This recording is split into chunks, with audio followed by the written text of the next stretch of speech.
នៅគូពិសេសទី9បាទមកលេងគ្នាមុខវេទិកាកិត្តិយសបាទទូកទាំងអស់និយាយរួមមើលទាំងទូកទាំងអស់ចូលរួមហ្នឹងគឺទទួលបានការឧបត្ថម្ភបាទពីឯកឧត្តមបណ្ឌិតបាទប្រធានក្រុមប្រឹក្សាក៏ដូចជាឯកឧត្តមអបាខេត្តទេប៉ុន្តែឯកឧត្តមហ្នឹងក៏បានកាន់ទូកបន្ថែមពីលើនឹងឧបត្ថម្ភបន្ថែមទៀតឥឡូវមកលេងគ្នានៅគូពិសេសបាទនៅមុខវេទិកាកិត្តិយសបាទពិតជាអស្ចារ្យមែនបាទទូកឥឡូវនេះបាទលោកគ្រូបាទយើងចូលដល់បាទគូចុងក្រោយដែលជាគូពិសេសបាទគូពិសេសបាទល្អណាស់បាទគូនេះខ្សែតែលឿនក្នុងបាទសិតតែលឿនហើយបាទលឿនបាទមកងាកភ្នែកខ្ញុំឃើញចេញមកនៅលឹមឯងក៏ប៉ុន្តែគ្រាន់តែខ្ញុំងាកមកមើលខាងមុខខ្ញុំស្រាប់តែឃើញគូនេះឆ្លងកងភ័ណ្ឌទី1បាទលឿនមែនទែនបាទយើងឃើញហើយបាទទូក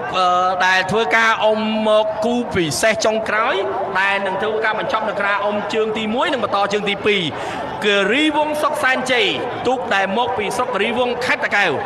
ឯកសន្តានពណ៌បៃតងបាទឥឡូវនេះចាញ់បងតិចតួចទៅលើសារាយតេជោសែនជ័យទូកនេះមកពីពុករស័យបាទសាច់កដាលបាទទូកនេះទទួលបានការឧបត្ថម្ភពីបាទឯកឧត្តមបាទបណ្ឌិតម៉ៅភិរុនបាទប្រធានក្រុមប្រឹក្សាខេត្ត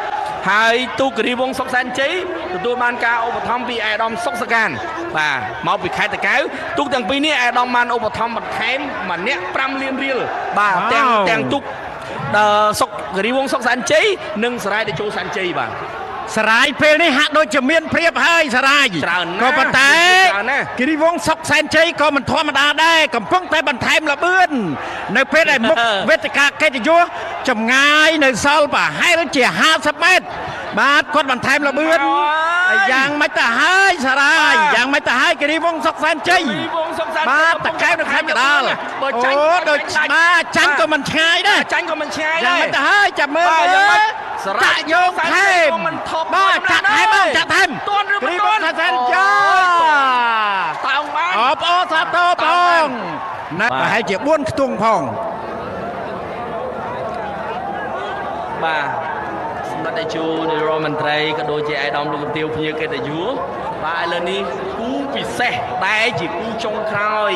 ក៏បានរំលេចខ្លួនមកដល់ពាក់កណ្ដាលនៅកំព័ន្ធទី2ហើយចិត្តនឹងឆ្លងផុតបាទបន្ទាប់ពីគូនេះទៅបាទគឺចំណុះទូកទាំងអស់ម៉ែបងប្អូនដែលជាអ្នកកាន់ទូកនៅតាមបណ្ដាបាទស្រុករាជធានីកែក្រុងទាំងអស់នឹងដឹងលទ្ធផលនៃការប្រណាំងនៅក្នុងផែនទូកនីមួយៗតើទូកណានឹងទទួលបានចំណាត់ថ្នាក់បាទល្អសម្រាប់ការប្រណាំងរយៈពេល2ថ្ងៃនៅក្រុងតាខ្មៅខេត្តកណ្ដាលឥឡូវយើងបន្តទស្សនាទូកទាំងពីរនេះគឺទទួលបានការឧបត្ថម្ភពីឯកឧត្តមសុកសកានទាំងពីរបាទគឺមួយទូក5លានរៀលបាទស្មើគ្នាដែលឡែកតែទូកស្រីសសុកសែនជ័យនិងគិរីវងសុកសែនជ័យឯងរយៈពេល2ថ្ងៃនេះឯកឧត្តមឧបត្ថម្ភបន្ថែមម្ដងទៀតគឺ15លានរៀលហើយបាទឥឡូវយើងរងចាំមើលយ៉ាងម៉េចទៅហើយបាទយ៉ាងម៉េចទៅហើយគិរីវងសុកសែនជ័យសារាយជាមួយសារាយបាទប៉ិនគ្នាជើងទី1សារាយជើងទី1សារាយចាំមើលជើងទី2យ៉ាងម៉េចទៅហើយដកឲ្យសារាយដកឲ្យនៅក្នុងបាទសារាយនៅខាងក្នុងលោកគ្រូដកឲ្យបាទសារាយនេះចូលសែនជ័យដកលឿនណាអូយម៉ែល្អណាសារាយបាទប្រហែលជា7 8ខ្ទង់បាទសារាយនៅតែទទួល